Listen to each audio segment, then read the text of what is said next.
മുൻപേ കടന്നുപോയ മികച്ച നടന്മാരുണ്ടായിരുന്നു. അവരുടെ നിന്ന് ലാലേട്ടൻ എന്തെങ്കിലുമൊക്കെ പഠിച്ചിട്ടുണ്ടാവും. Or from the mistakes that they have done in the past, like I should not repeat this. അങ്ങനത്തെ എന്തെങ്കിലും തോന്നിയിട്ടുണ്ടോ? അവരുടെ പേഴ്സണൽ ലൈഫിലുള്ളതാണോ അതോ ആക്ടിങ് ലൈഫിലുള്ളതാണോ? നിങ്ങൾ ആക്ടിങ് ലൈഫിൽ അങ്ങനെ മിസ്റ്റേക്സ് കനോട്ട് ബി റെക്ടിഫൈഡ്. അവർ ചെയ്തൊരു മിസ്റ്റേക്ക് ഞാൻ റിപ്പീറ്റ് ചെയ്യാൻ പാടില്ല എന്ന് ഒരിക്കലും ഞാൻ ചിന്തിക്കില്ല. കാര്യം ദറ്റ് ഈസ് ദെയർ. അവർ പിന്നെ ഇത് എന്താണ് മിസ്റ്റേക്ക് എന്നുള്ളത് നമ്മൾ ആദ്യം ഡിസൈഡ് ചെയ്യണം അല്ലേ. അപ്പോൾ ഒരാളുടെ ജീവിതം കണ്ടിട്ട് അയാൾക്ക് ഫെയിലിയർ ആയിപ്പോയി അതുകൊണ്ട് ഞാൻ അത്തരത്തിലുള്ള കാര്യങ്ങൾ ചെയ്യില്ല എന്ന് പറയുന്നതിൽ കാര്യമില്ല. You are the deciding factor of your life അല്ലേ. നിങ്ങളാണ് നിങ്ങളുടെ ജീവിതത്തിനെ കൊണ്ടുവന്നത്, അല്ലാതെ വേറൊരാളുടെ ജീവിതത്തിൻ്റെ എക്സാമ്പിൾ കണ്ടിട്ടല്ല എന്ന് വിശ്വസിക്കുന്ന ആളാണ് ഞാൻ. ഇപ്പോൾ ഒരു സിനിമ മോശമായിട്ട് അതിലെ ആക്ടറിനെ കുറ്റം പറഞ്ഞിട്ട് കാര്യമില്ല. It's a big congress cinema എന്ന് പറയുന്നത്. ഒരുപാട് പേരുടെ അസോസിയേഷനിലൂടെയാണ് ഒരു സിനിമ നന്നാകുന്നത്. പക്ഷേ ഇപ്പോൾ നമ്മൾ പല സ്ഥലങ്ങളിലും വേറെ ചില സ്ഥലങ്ങളിൽ ഒരു സിനിമ അതിൻ്റെ ഡയറക്ടറുടെ പേരിലായിരിക്കും അറിയുന്നത്, മറ്റ് പല സ്ഥലങ്ങളിൽ ഒരു സിനിമ ചിലപ്പോൾ ഒരു ആക്ടറുടെ പേരിലായിരിക്കും അറിയുന്നത്. അപ്പോൾ അങ്ങനെ ഒരു സിനിമ മോശമായി കഴിഞ്ഞാൽ ആക്ടർക്ക് അതിൻ്റെ റെസ്പോൺസിബിലിറ്റി വരും, മെയിൻ ആക്ടർ. പക്ഷെ അത് ശരിയല്ല. എല്ലാവരും കൂടെ ചേരുമ്പോഴാണ്. എത്ര നല്ലൊരു സിനിമയായാലും അത് നന്നായിട്ട് ഷൂട്ട് ചെയ്തില്ല, നന്നായിട്ട് പ്രസൻറ്റ് ചെയ്തില്ലെങ്കിൽ ഒന്നും ചെയ്യാൻ പറ്റില്ല. ആക്ടർ കനാട്ടു. അപ്പോൾ നിങ്ങളുടെ ജീവിതത്തിനെയാണ് അസസ് ചെയ്യേണ്ടത് അല്ലേ. നമ്മളൊരു സിനിമ കണ്ടിട്ട് ഈ സിനിമ ഞാൻ വളരെ ശരിയായില്ല, ആ സീൻ ഞാൻ കുറച്ചുകൂടെ ബെറ്ററായിട്ട് ചെയ്യാമായിരുന്നു എന്ന് വേറൊരു സിനിമയിൽ ചിന്തിച്ചിട്ട് കാര്യമില്ല. ആ സിനിമ എന്ന് പറയുന്നത് കഴിഞ്ഞു. അത് വേറൊരു ദിവസം പോലെയാണ്. You cannot go back and correct that day. അപ്പോൾ അതുകൊണ്ട് വേറെ മുൻകാല ആൾക്കാർ ഒന്നും തെറ്റ് ചെയ്തിട്ടില്ലെന്നാണ് ഞാൻ വിചാരിക്കുന്നത്. അവരെല്ലാവരും വലിയ ആൾക്കാരായിരുന്നു അല്ലേ. അവർ എന്തായാലും മനഃപൂർവ്വമായിട്ടൊരു തെറ്റ് ഒരുപാട് ഒരു ജീവിതത്തിൽ ഒരുപാട് കാര്യങ്ങൾ ബൈ മിസ്റ്റേക്കുകൾ ഉണ്ടാകുന്നതാണ്. അത് അവരുടെ ഒരു ജീവിതത്തിൻ്റെ രീതി കൊണ്ടോ അല്ലെങ്കിൽ അവർക്ക് സംഭവിക്കേണ്ട കാര്യങ്ങൾ കൊണ്ടാണ്. ഇതൊന്നും ഒരു കാര്യം മനഃപൂർവ്വമായിട്ട് സംഭവിക്കുന്നതല്ല. അപ്പോൾ അത്തരത്തിൽ നിന്ന് റെക്ടിഫൈ ചെയ്ത് ഞാൻ തെറ്റുകൾ കറക്റ്റ് ചെയ്ത് ഞാനൊരു സിനിമയിൽ അഭിനയിക്കാം എന്നൊന്നും ഞാൻ പ്ലാൻ ചെയ്തിട്ടില്ല. എനിക്കങ്ങനെ അതിനെക്കുറിച്ച് കൂടുതൽ ഡീറ്റെയിൽ ആയിട്ട് പറയാൻ പറ്റില്ല. എല്ലാവരും പറയും തെറ്റ് തിരുത്തണം.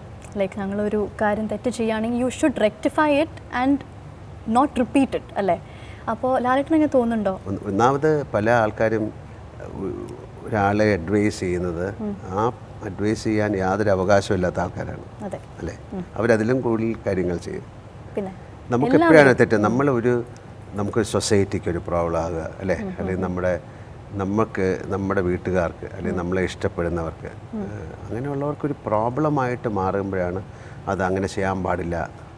ഒരാൾ കണ്ടിന്യൂസ് ആയിട്ട് വഴക്കുണ്ടാക്കുക അല്ലെങ്കിൽ വീട്ടിൽ വഴക്കുണ്ടാക്കുക, ഭാര്യയെ തല്ല, അങ്ങനെയൊക്കെ ഒരുപാട് കാര്യങ്ങൾ ഒരു എക്സാമ്പിൾ പറയുന്നേ ഉള്ളൂ.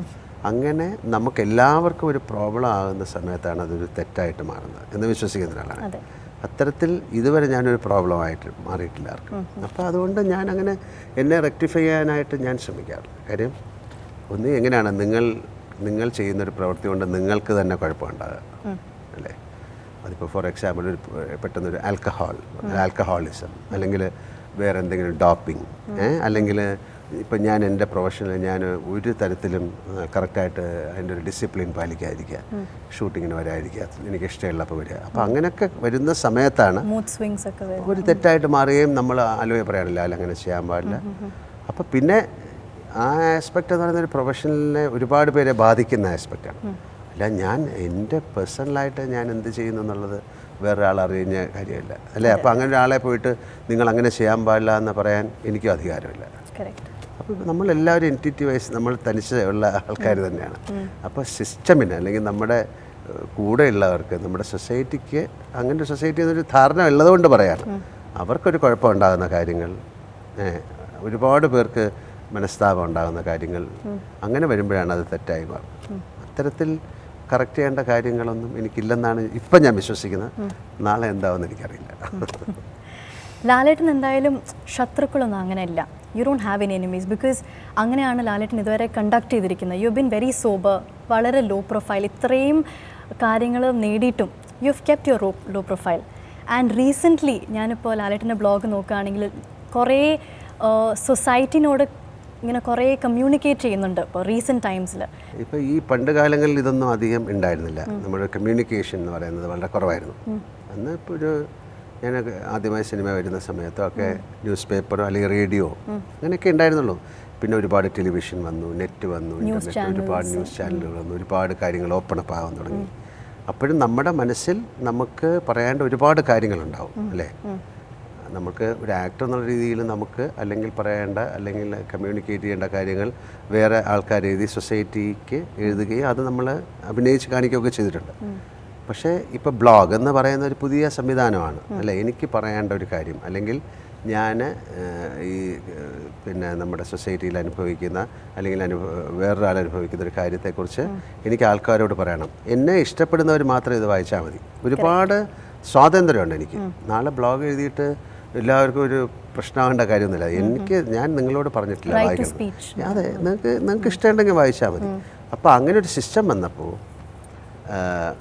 വളരെ കാലം മുമ്പ് തന്നെ എന്നോട് പലരും എഴുതാൻ പറഞ്ഞിട്ടുണ്ടായിരുന്നു. അപ്പം ഞാൻ ആദ്യം നമുക്കൊരുപാട് കാര്യങ്ങൾ അല്ലെങ്കിൽ ഇപ്പോൾ ഈ റോഡ് നന്നായ ഫോർ എക്സാമ്പിൾ പറയണം. ഇതെത്ര ഞാൻ ഈ തിരുവനന്തപുരത്ത് താമസിക്കുന്ന അല്ലെങ്കിൽ ജനിച്ച കാലം മുതൽ കേൾക്കുന്ന കാര്യമാണ്. റോഡുകൾ എല്ലാ പ്രാവശ്യവും റോഡുകൾ നന്നാകുന്നത്. അപ്പോൾ ഇതാരോട് പറയാനാണ്? അപ്പോൾ ഞാൻ ആലോചിച്ചു, ഞാൻ എല്ലാ ദിവസവും ഒരു കത്ത് ദൈവത്തിനോട് എഴുതാം. അപ്പം എനിക്ക് വേറെ ആരോടും പറയാനല്ലോ എന്താണ് ഇങ്ങനെ സംഭവിക്കുന്നത്. And he don't listen also, he don't reply also. അപ്പോൾ അങ്ങനെ എഴുതാൻ തുടങ്ങിയതാണ്. അങ്ങനെ എഴുതാൻ തുടങ്ങിയത് മാറി മാറി നമുക്കൊരു സബ്ജക്റ്റിലേക്ക് അല്ലേ, അല്ലെങ്കിൽ ഒരുപാട് കാര്യങ്ങളെക്കുറിച്ച്, റെയിൻ അല്ലെങ്കിൽ ഒരു ഫോറസ്റ്റ് അല്ലെങ്കിൽ പിന്നെ ഒരാളെ വ്യക്തിയെക്കുറിച്ച് അല്ലെങ്കിൽ ഇതുപോലത്തെ ഒരു ഇൻസിഡൻറ്റിനെ കുറിച്ച് നമ്മൾ എല്ലാ മാസവും ഒരു ബ്ലോഗ് എഴുതാം എന്ന് മനസ്സിൽ വിചാരിക്കുകയും അതിലൂടെ ഞാൻ എഴുതുകയും ചെയ്യുന്നുണ്ട്. അപ്പം ആ എഴുതുന്നതിലൂടെ ഒരുപാട് പേര് വായിക്കുകയും, കാര്യം എപ്പോഴും ന്യൂസ് പേപ്പർ എന്ന് പറയുന്നത് അന്നൊരു ദിവസം വായിച്ചിട്ട് മറന്നുപോയിട്ട് പിറ്റേ ദിവസം വായിക്കുന്നത്. അപ്പോൾ ബ്ലോഗുകളെന്ന് പറയുന്നത് ഒരുപാട് ഡിസ്കഷനായിട്ട് മാറുകയും അതിനോട് താല്പര്യമുള്ളവർ അതിനെ കൂടുതൽ പിന്നെ ഒരു എന്താണ് ന്യൂസ് വാല്യൂ കൊടുത്ത് ഒരുപാട് പേരിലേക്ക് സ്പ്രെഡ് ചെയ്യുകയൊക്കെ ചെയ്യുന്നുണ്ട്. അപ്പം ഞാൻ ആലോചിക്കുന്നത് എൻ്റെ ഒരു റൈറ്റാണ്. ഞാൻ ഏതാണ്ട് 35 വർഷമായിട്ട് കേരളത്തിൻ്റെ എല്ലാ ഫേസുകളിലൂടെയും ആർട്ട് ഫോമിൽ കൂടെ കടന്നു പോയ ഒരാളാണ് അല്ലേ. അപ്പോഴും ഞാൻ അന്ന് അഭിനയിക്കുമ്പോഴും ഞാൻ ആക്ടറായിരുന്നു. എൻ്റെ സിനിമകൾ ആൾ കാണുമായിരുന്നു. അതിൻ്റെ ഒരു സോഷ്യോ എക്കോണമിക് അല്ലെങ്കിൽ പൊളിറ്റിക്കൽ ആസ്പെക്റ്റിലൂടെയൊക്കെ ഞങ്ങളുടെ സിനിമ എന്ന് പറയുന്നതിനും പങ്കുണ്ടെന്ന് വിശ്വസിക്കുന്ന ഒരാളാണ്. ആ സിനിമ കാരണം ഒരുപാട് റെവലേഷനൊന്നും ഉണ്ടായിട്ടില്ല, അല്ലെങ്കിൽ ഭയങ്കര സിസ്റ്റമൊന്നും മാറിയിട്ടില്ലെങ്കിലും ഒരുപാട് അന്നത്തെ കാര്യങ്ങളെ നമ്മൾ ഇതിൽ അതിൻ്റെ ഒരു സറ്റയറായിട്ടോ അല്ലെങ്കിൽ പല രീതിയിൽ വിമർശിച്ചിട്ടുണ്ട് സിനിമ വഴി. അപ്പോൾ അതിലെ ഒരു ഭാഗം എന്നുള്ള രീതിയിൽ എൻ്റെ റൈറ്റും കൂടെയാണ് ഇത്തരം കാര്യങ്ങൾ എഴുതുക. എൻ്റെ റൈറ്റ് എന്ന് പറഞ്ഞാൽ എനിക്ക് എന്നോട് തന്നെ ഉള്ള റൈറ്റായിട്ടാണ് തോന്നുന്നത്. അപ്പോൾ അത്തരത്തിലാണ് അതിനെ വിമർശിക്കുന്നത്. ഇപ്പോൾ എൻ്റെ റെസ്പോൺസിബിലിറ്റി, എൻ്റെ റിയാക്ഷൻ എനിക്ക് ബ്ലോഗിൽ കൂടെ മാത്രമേ ചെയ്യാൻ പറ്റുള്ളൂ. അപ്പോൾ ഞാൻ പറയുന്നത്, ഞാൻ ആ ബ്ലോഗിൽ കൂടെ ഇപ്പോൾ ഒരു ക്വസ്റ്റ്യൻ ചെയ്യുന്നത്, നിങ്ങളുടെ വീട്ടിൻ്റെ അടുത്ത് എൻ്റെ വീട്ടിൻ്റെ അടുത്ത് ഇങ്ങനൊരു സംഭവം നടന്നാൽ ഞാൻ റെസ്പോണ്ട് ചെയ്യും. അതുപോലെ നിങ്ങൾക്കും ചെയ്തുകൂടെ എന്നാണ് ചോദിക്കുന്നത്. അപ്പോൾ എപ്പോഴും അല്ല, അത് വേറൊരാളുടെ കാര്യമാണ്, അത് ഇറ്റ്സ് നോട്ട് മൈ പ്രോബ്ലം എന്ന് പറഞ്ഞ് ജീവിച്ചു കഴിഞ്ഞാൽ അങ്ങനെ നമ്മുടെ സിസ്റ്റമിൽ അങ്ങനെ ഇല്ലായിരുന്നു. ഇപ്പോൾ ഒരു പക്ഷേ വിദേശത്ത് പല രാജ്യങ്ങളൊക്കെ അങ്ങനെ ഉണ്ടാകാം, പക്ഷേ അവിടെയും അങ്ങനെ ഉണ്ടാവില്ല. അടുത്തൊരു ആൾക്കൊരു പ്രോബ്ലം ഉണ്ടെങ്കിൽ തീർച്ചയായിട്ടും റെസ്പോണ്ട് ചെയ്യും ചിലപ്പോഴും. എന്നാലും ഒരു കൺസിഡറേഷൻ എന്ന് പറയുന്നുണ്ട്. പക്ഷെ നമ്മുടെ കേരളമൊന്നും അങ്ങനെ അല്ലായിരുന്നു. ഒരു ഗ്രാമത്തിലോ അല്ലെങ്കിൽ ഒരു സ്ഥലത്തോ എന്തെങ്കിലും ഒരു കാര്യം വന്നു കഴിഞ്ഞാൽ ഒരു വലിയ ഗ്യാതറിങ്, അത് അങ്ങനെയാണല്ലോ കല്യാണം, മരണം അല്ലെങ്കിൽ ബർത്ത്ഡേ എന്നൊക്കെ പറയുന്ന എല്ലാ നല്ല കാര്യങ്ങൾക്ക് മാത്രം വരികയും ഇത്തരം മോശമായ കാര്യങ്ങൾ സിസ്റ്റമിനും അല്ലെങ്കിൽ സൊസൈറ്റിക്കും മോശമായ കാര്യത്തിൽ പങ്കുവെക്കാൻ ആൾക്കാരുണ്ട് അല്ല. അപ്പോൾ ഇതിലൊക്കെ നിങ്ങൾ തീർച്ചയായിട്ടും റെസ്പോണ്ട് ചെയ്യണം. ഇങ്ങനെയുള്ള കാര്യങ്ങൾ റെസ്പോണ്ട് ചെയ്യും. ഞാൻ പറയും, ഇങ്ങനെ ഒരാൾ, ഈ ഒരു കുട്ടി അല്ലെങ്കിൽ എന്തെങ്കിലും ഒരു പ്രോബ്ലം നടക്കുന്ന അവിടുത്തെ ആൾക്കാരെല്ലാം കൂടെ അതിൽ റിയാക്ട് ചെയ്ത് കഴിഞ്ഞാൽ എനിക്ക് തോന്നുന്നൊരു 50% വരെ നമുക്കത് സിസ്റ്റമിനെ ക്ലിയർ ചെയ്യാൻ പറ്റും.